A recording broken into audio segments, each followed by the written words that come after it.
At 9:17 a.m. on April 22, 1942, Lieutenant Commander Edward O'Hare walked through the front doors of the Grumman Aircraft Engineering Corporation factory in Bethpage, New York, carrying information that would change how America fought the Pacific War. O'Hare was 27 years old, had 7 confirmed kills, and wore the Medal of Honor around his neck. The president had pinned it on him the day before. But O'Hare wasn't there for a publicity tour. He was there because American pilots were dying in aircraft that couldn't match the Japanese Zero, and the Navy needed answers fast. The engineer waiting for him was William Schwendler, Grumman's chief designer, 38 years old, 15 years designing naval aircraft. Schwendler had been working on a replacement for the F4F Wildcat since 1941. The contract had been signed on June 30th, 1941, 6 months before Pearl Harbor. The prototype was scheduled to fly in 2 months, but the design wasn't finished, and Schwendler knew it had to be perfect because the current fighter, the Wildcat, was getting pilots killed. The Wildcat was slower than the Zero, 318 mph maximum speed versus 350 for the Zero. The Wildcat couldn't climb as fast. The Wildcat couldn't turn with the Zero, not even close. In a horizontal turning fight, the Zero could complete a full circle in roughly half the time a Wildcat needed. That difference meant death. American doctrine said Wildcat pilots should never turn with a Zero, never try to outmaneuver them, use speed, use altitude, dive in, shoot, climb out, hit and run, don't get caught in a turning fight. But the Wildcat wasn't fast enough to reliably execute that doctrine. Zeros could catch Wildcats in a climb. Zeros could follow Wildcats through dives. The performance gap was too narrow. American pilots were forced into turning fights they couldn't win, and they died. The Navy had lost 42 Wildcats in the first 4 months of the war. Most were shot down in situations where better performance would have saved them. The training manual said the problem was pilot error. The tactical officer said these pilots weren't following doctrine, but O'Hare knew better. The problem wasn't the pilots, it was the aircraft.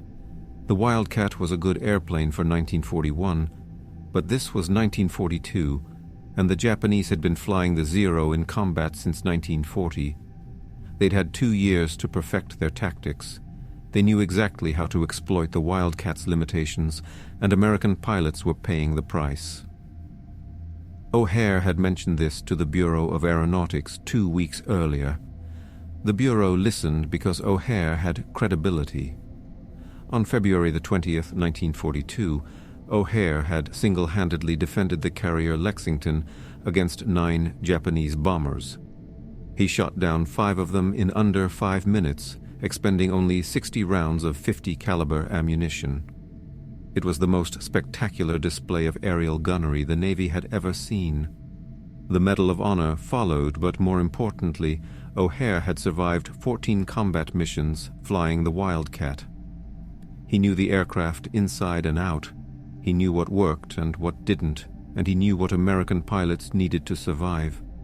So the Bureau of Aeronautics sent O'Hare to Grumman with a simple mission: tell the engineers everything, what the Zero could do, what the Wildcat couldn't do, what American pilots needed in the next fighter. Don't hold back, don't sugarcoat it. Lives depended on getting this right. O'Hare spent 4 hours with Schwendler and the Grumman design team. He described Zero tactics in detail, how they baited American pilots into turns, how they used their superior climb rate to maintain altitude advantage, how they used their exceptional range to extend combat deep into American airspace. He described Wildcat deficiencies: the sluggish controls, the inadequate power, the narrow landing gear that made carrier operations dangerous, the hand-cranked landing gear that left pilots vulnerable during approach, the poor visibility from the cockpit that made it hard to spot threats. But O'Hare also described what worked. The Wildcat was tough. It could absorb damage that would destroy a Zero. It had 650 caliber machine guns with good ammunition capacity. It had armor protection for the pilot and self-sealing fuel tanks. American pilots could make mistakes and survive. Japanese pilots couldn't. One good burst from a Wildcat's guns usually meant a dead zero. The problem was getting into position to fire that burst. That required better performance, more speed, more power, better climb rate, better visibility, easier handling. Schwendler took notes, lots of notes. He asked specific questions about visibility angles, control responsiveness, engine power delivery, landing characteristics. He wanted details, numbers, measurements, exact descriptions of combat situations. O'Hare provided everything he could remember. What happened in the next 4 months would determine whether America could win the air war in the Pacific. The first pilot O'Hare knew who died fighting Zeros in a Wildcat was Lieutenant James Gray on February 21, 1942. Gray was part of the Lexington Air Group. Experienced, had flown 30 missions, careful, disciplined. He flew by the book and never took unnecessary risks. On February 21st, Gray's division intercepted 4 Zeros at 8,000 FT near a ball. Gray followed doctrine. He dove from altitude, built up speed, took a deflection shot at the trailing Zero, then tried to climb back out, but his Wildcat didn't have enough power. The climb was too slow. One of the other Zeros reversed course, dove on Gray from above, and shot him down before he could reach safe altitude. Gray's wingman saw it happen. He said Gray did everything right. The tactic was correct. The execution was flawless. The aircraft just wasn't fast enough. Gray died 3 mi from the Lexington, killed by an enemy he'd already tried to disengage from, following the exact doctrine the Navy taught. The official report said pilot error. Gray should have maintained more speed in the climb. He should have anticipated the Zero's maneuver. He should have done something different, but his wingman disagreed. Gray's wingman said the Wildcat needed more power. Period. Everything else was academic. By April 1942, O'Hare had watched 17 pilots die. Some he knew well, most he'd only met briefly during ready room briefings or flight deck operations, but he'd flown missions with all of them, had watched them taxi out and take off, had heard their voices on the radio. Some came back, some didn't. The ones who came back told the same story. The Wildcat was too slow in a climb, too sluggish in a roll, too underpowered for the combat environment they were facing. Most pilots thought that was just how naval fighters handled.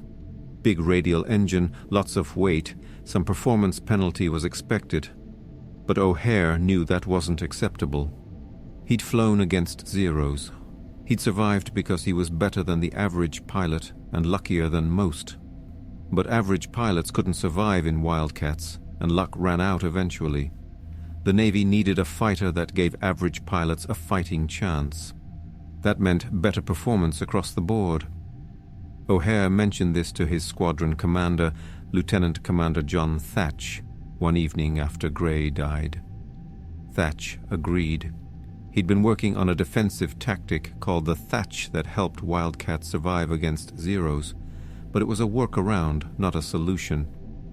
The real solution was better aircraft. Thatch asked what could be done about it. O'Hare said nothing from the squadron level.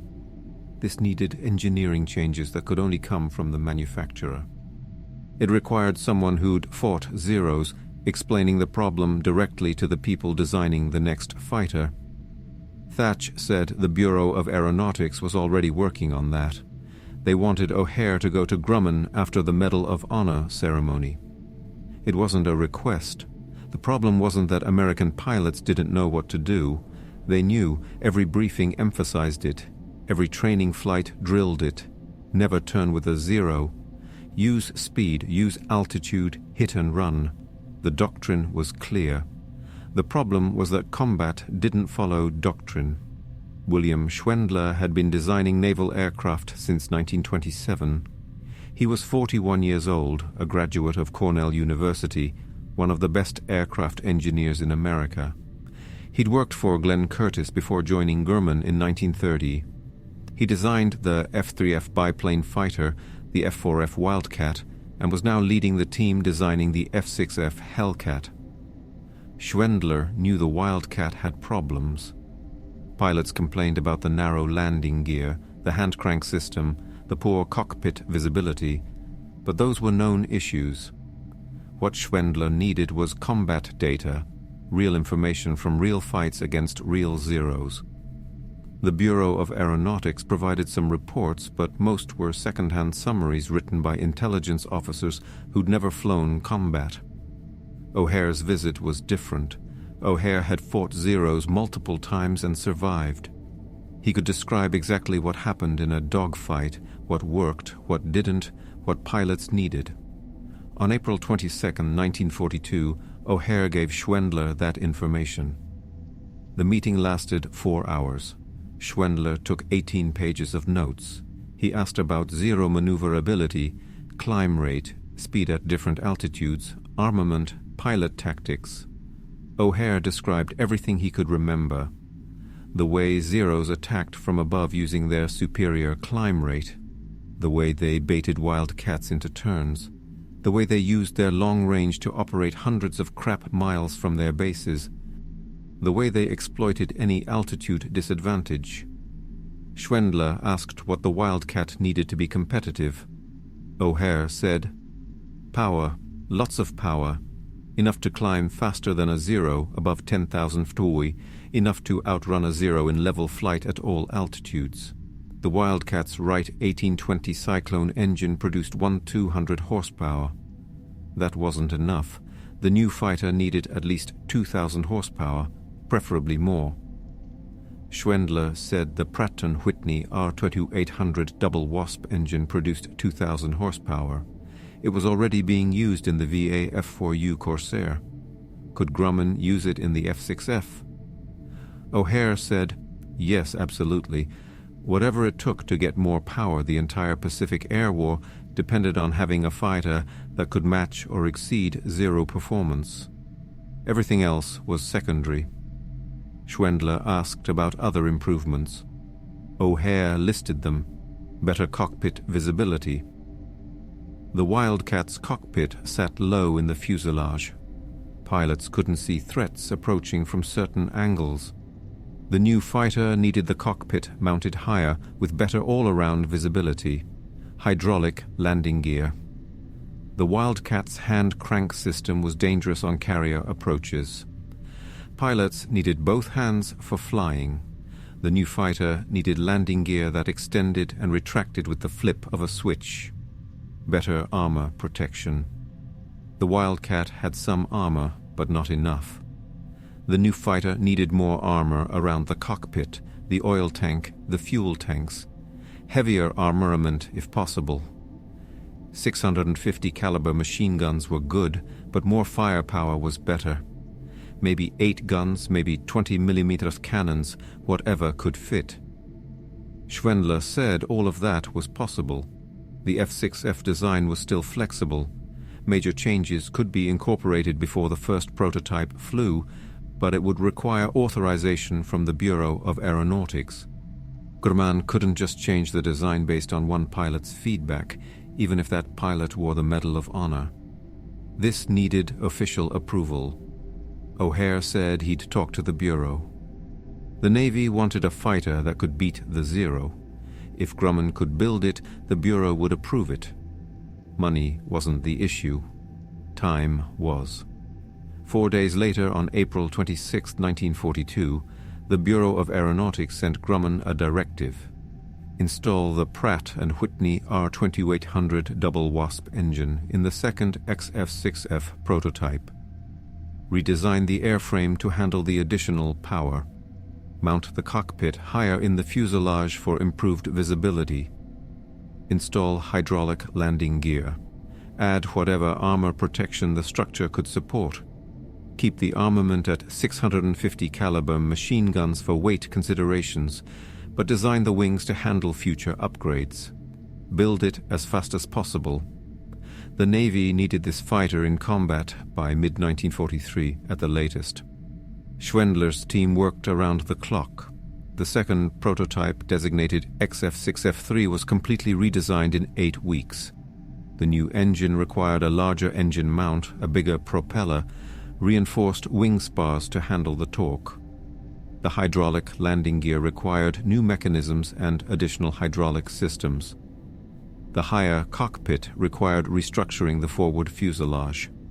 The additional armor added 212 lb to the empty weight. The entire aircraft grew larger and heavier, but it also became faster and more powerful. On July 30, 1942, test pilot Robert Hall took the XF6F3 on its first flight. Grumman's factory at Bethpage was still under construction. Workers were installing equipment in the new Plant No. 3 building, while the first Hellcats were being assembled inside. The production schedule was incredibly aggressive. The Navy wanted operational aircraft by early 1943. That meant production had to start immediately before testing was even complete. Hall flew the XF-term 6F3 for 45 minutes. He tested climb rate, maximum speed, control responsiveness, stall characteristics, landing approach. When he landed, he told Schwendler the aircraft was outstanding. It felt like a Wildcat with twice the power. The controls were responsive. The visibility was excellent. The landing characteristics were good.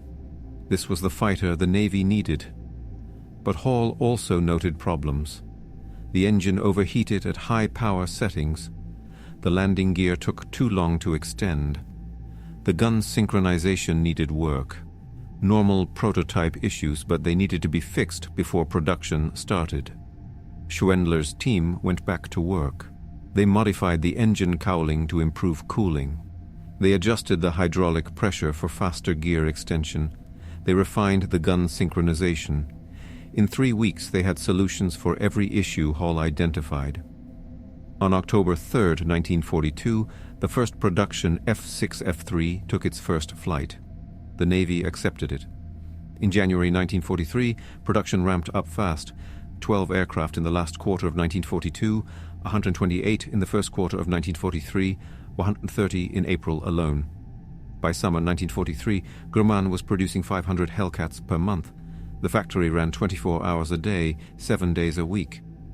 Workers built aircraft faster than the Navy could train pilots to fly them, and every single Hellcat incorporated the changes O'Hare recommended in April 1942.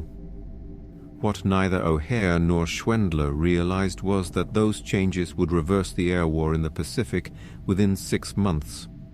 The first Hellcat squadron to receive aircraft was Fighting Squadron 9, based at Naval Air Station Norfolk, Virginia. They got their first F6F3s in January 1943. Lieutenant Commander Philip Torrey was the squadron commander, 31 years old, 9 years in naval aviation. Torrey had flown Wildcats in combat and knew exactly how outmatched they were against Zeros. When he saw the Hellcat for the first time, he couldn't believe it was the same manufacturer. The Hellcat was bigger than the Wildcat. 30-37 in long versus 20-10 in, wingspan 42-10 in versus 30 AFT, empty weight 9,838 lb versus 5,058 lb. But the Hellcat was faster, 380 mph maximum speed at 70,300 ft versus 318 for the Wildcat. The Hellcat climbed faster, 3,500 ft per minute versus 2,300. The Hellcat had better range, 1,040 m with a belly tank versus 950 for the Wildcat. And the Hellcat had that massive R-2800 engine producing 2,000 horsepower. The difference was dramatic. Torrey told his pilots, this aircraft would change everything. The days of running from Zeros were over. Now they could fight. Fighting Squadron 9 trained intensively for 5 months. They practiced gunnery, formation flying, carrier landings, combat tactics. The Hellcat was easier to fly than the Wildcat in most respects. The hydraulic landing gear was a revelation. Pilots didn't need to crank a handle 99 times while trying to maintain formation. They flipped a switch and the gear extended automatically. The improved visibility made formation flying safer. The extra power made every maneuver easier. But the aircraft was also heavier and faster. Pilots had to adjust their landing approach speeds and learn new weight and balance limitations. By August 1943, VF-9 was ready for combat. They deployed aboard the carrier Essex as part of Task Force 15, which also included the carrier Yorktown and light carrier Independence. Task Force 15 was the first carrier group equipped entirely with Hellcats, no more Wildcats. Every fighter in the task force was an F6F. This was the combat debut of America's new naval fighter, and the Navy planned to make it memorable. The target was Marcos Island, a small Japanese base 850 mainly northwest of Wake Island. The base had airfields, radar installations, supply depots. It was defended by approximately 35 aircraft, mostly Zeros, and heavy anti-aircraft batteries. Task Force 15 would strike at dawn on August 31, 1943, destroying as much as possible before the Japanese could mount a coordinated defense. At 4:15 a.m. on August 31st, aircraft began launching from the carriers. Torrey led VF-9 off the Essex. Commander Charles Cromwell led VF-5 off the Yorktown. The Hellcats formed up in the pre-dawn darkness and headed toward Marcos Island. They arrived at 5:50 a.m., just as the sun rose over the Pacific. The island was clearly visible below them. Torrey could see aircraft parked on the airfield, buildings scattered across the island, the dark shape of a radar tower on the highest point. Torrey's division dove first. They came in from the east with the sun behind them. The Japanese were caught completely by surprise. No fighter scrambled to intercept. The anti-aircraft batteries opened fire, but the Hellcats were too fast. Torrey's division destroyed 6 aircraft on the ground in the first pass, then climbed back to altitude and came around for a second run.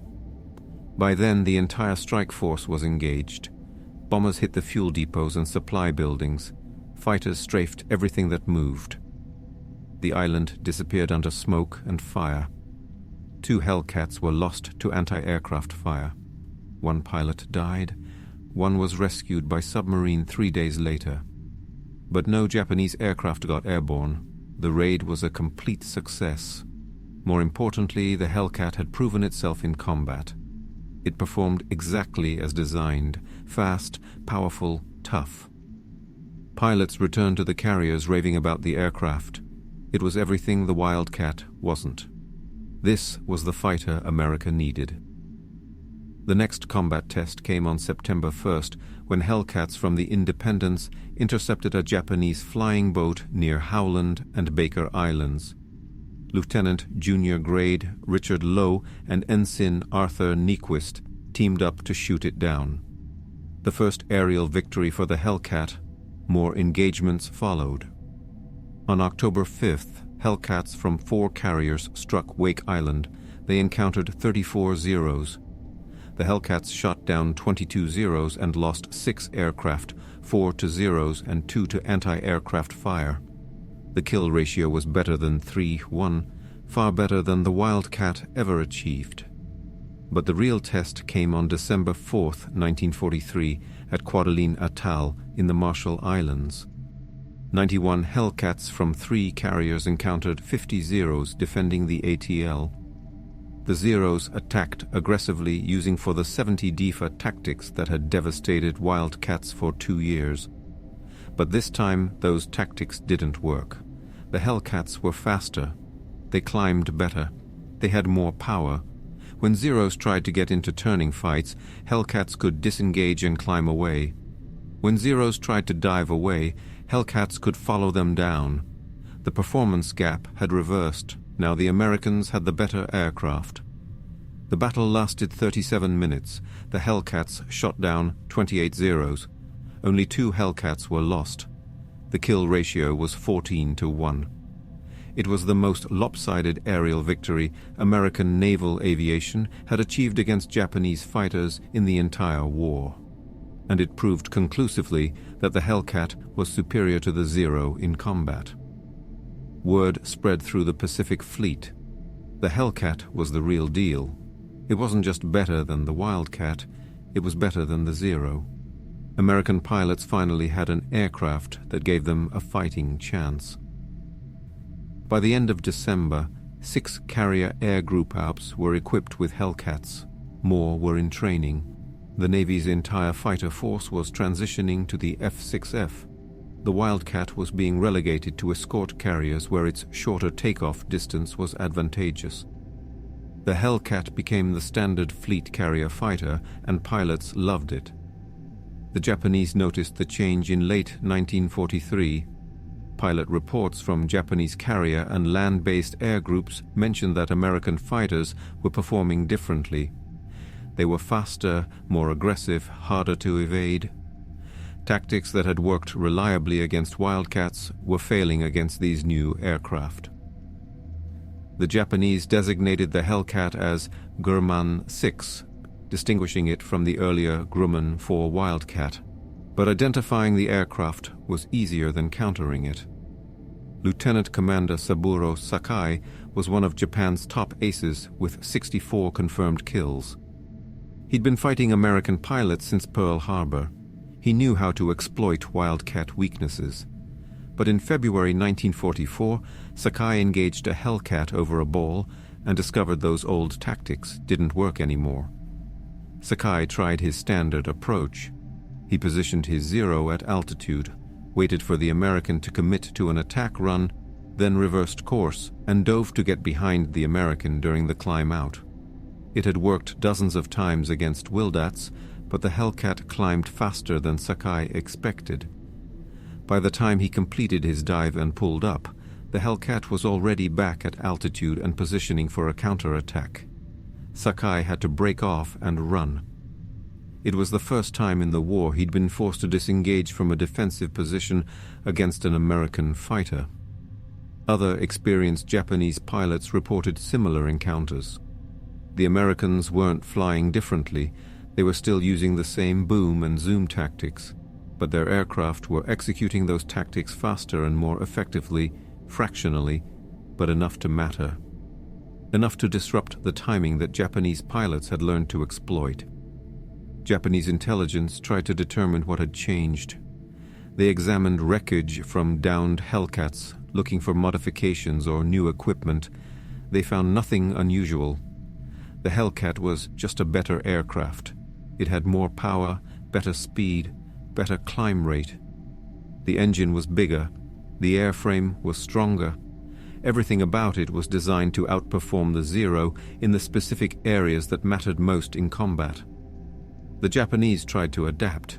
Some pilots became more cautious, avoiding engagements unless they had numerical superiority. Other pilots became more aggressive, trying to force turning fights where the Zero still had an advantage at low speeds. But both approaches had problems.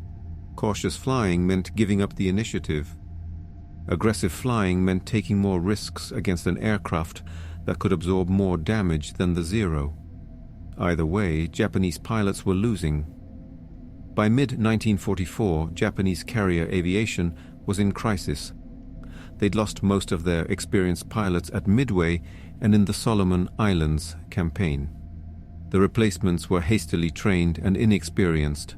They were flying an aircraft, the Zero, that was optimized for 1941 combat conditions, and they were facing American pilots flying Hellcats, designed specifically to counter Zero tactics based on direct combat feedback from Medal of Honor recipients. The result was predictable. On June 19, 1944, the Battle of the Philippine Sea became the defining moment for the Hellcat. 15 American carriers with 480 Hellcats faced 9 Japanese carriers with 370 aircraft, mostly Zeros. The Japanese launched 4 massive raids against the American fleet. The Hellcats intercepted every raid. The first Japanese raid lost 42 out of 69 aircraft. The second raid lost 98 out of 128 aircraft. By the end of the day, the Japanese had lost 240 carrier aircraft and another 30 to operational accidents. American losses were 29 aircraft, most to anti-aircraft fire. Hellcat pilots called it the Great Marianas Turkey Shoot. It was the most one-sided aerial battle in naval history. One pilot described it as being like hunting back home, except the targets were Japanese aircraft and they didn't run away fast enough. The kill ratio for the day was roughly 13-1. The Hellcat had completely dominated the Zero. Japanese carrier aviation never recovered from that loss. The combination of inexperienced pilots and inferior aircraft against experienced Americans flying Hellcats was devastating. One Hellcat pilot who became famous that day was Commander David McCampbell, Air Group Commander aboard the Essex. McCampbell shot down 7 Japanese aircraft on June 19th, becoming an ace in a day. 4 months later, on October 24, 1944, during the Battle of Lee Gulf, McCampbell would achieve that status again. He and his wingman Ensign Roy Rushing engaged 60 Japanese aircraft. McBull shot down 9 aircraft, 7 Zeros and 2 Oscars. Russian shot down 6. Together they destroyed 15 aircraft in one mission, the most successful 2-plane engagement in American aviation history. McCampbell landed aboard the Langley with 2 rounds of ammunition remaining and fuel tanks completely empty. He'd been airborne so long that the carrier deck crews had given him up for lost. McCall finished the war with 34 aerial victories, all in Hellcats. He became the Navy's all-time leading fighter race ace. He received the Medal of Honor for his actions at Lee Gulf. His air group, Koeiji 15, destroyed over 600 Japanese aircraft during their combat tour, more than any other air group in the Pacific. And every pilot in KAG-15 flew Hellcats based on the design specifications that came from Butch O'Hare's meeting with Grumman engineers in April 1942. By November 1945, when Hellcat production ended, Grumman had built 12,275 aircraft. At peak production in 1944, Grumman produced 644 Hellcats in 1 month. Roughly 1 aircraft completed every hour around the clock. It was one of the most successful production programs in aviation history. The Hellcat achieved a 19.1 kill ratio against Japanese aircraft. 75% of all Navy and Marine Corps aerial victories in the Pacific were scored by Hellcat pilots. 306 pilots became aces flying Hellcats, more than any other American fighter. Only 270 Hellcats were lost in air-to-air combat during the entire war.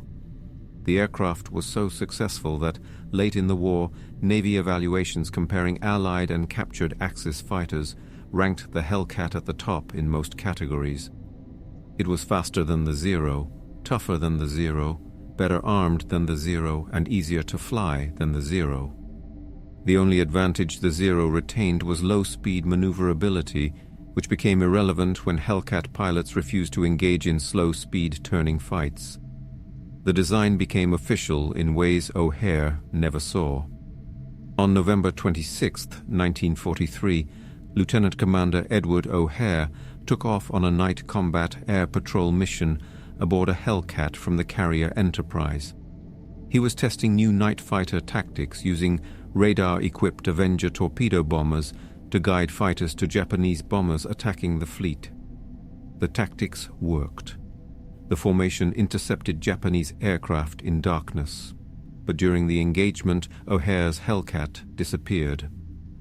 Radio messages went unanswered. Search aircraft found nothing. O'Hare was declared missing in action, presumed dead. He was 30 years old. The official investigation concluded that O'Hare was probably shot down by defensive fire from a Japanese bomber or possibly by friendly fire from the Avenger's tail gunner. His body was never recovered. His aircraft was never found. He was posthumously promoted to commander. In 1949, Chicago's Orchard Field Airport was renamed O'Hare International Airport in his honor. A restored Wildcat painted in his markings is displayed in Terminal 2, showing Japanese flags for his aerial victories.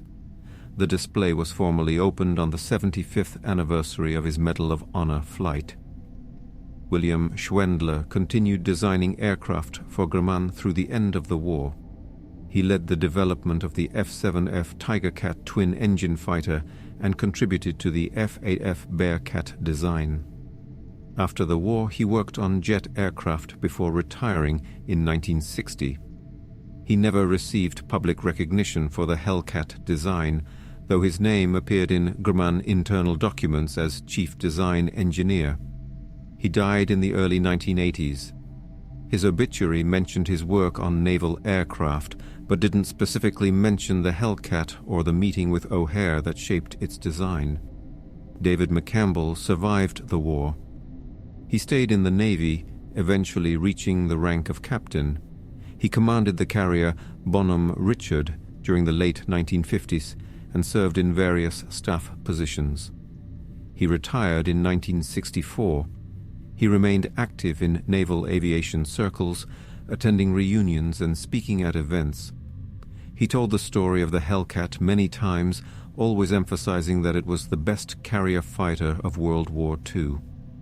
He died in 1996 at age 86 and is buried at Arlington National Cemetery.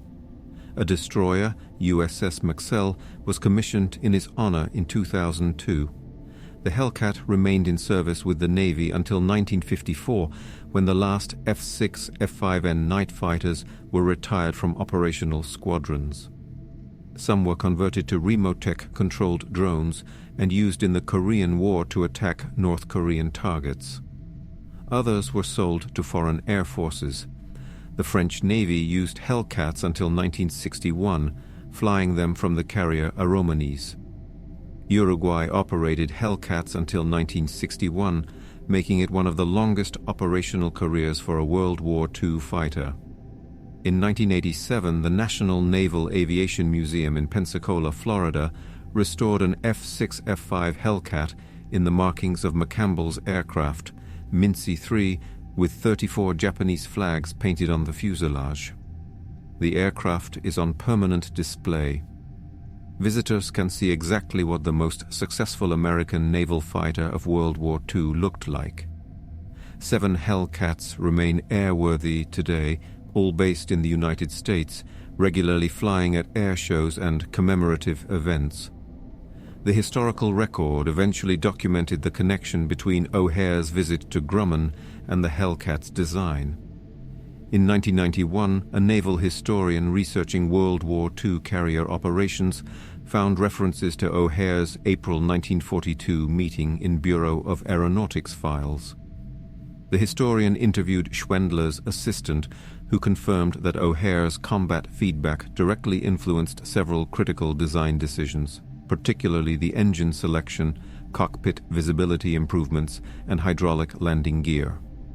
The historian estimated that those design changes implemented based on one 4-hour meeting contributed to the Hellcat's combat success and probably saved between 100 and 500 American pilots' lives during the war based on the aircraft's kill ratio and loss rate compared to the Wildcat, but O'Hare never knew. He died 18 months before the Hellcat proved itself at the Marianas Turkey Shoot. He never saw the aircraft achieve a 19.1 kill ratio. He never saw Maxwell shoot down 34 Japanese aircraft. He never saw the Hellcat sweep Japanese aviation from Pacific skies. He died flying the aircraft he helped design, defending the fleet, doing the job he trained for. That's how innovation actually happens in war. Not through engineering committees or bureaucratic processes, but through combat veterans who survive long enough to explain what works. Meeting engineers who listen and implement changes fast enough to matter, and commanders who trust both groups enough to authorize radical design modifications based on limited data because lives depend on getting it right. If you found this story compelling, please like this video, subscribe for more forgotten stories from World War II, and leave a comment below telling us where you're watching from. Thank you for watching, and thank you for keeping these stories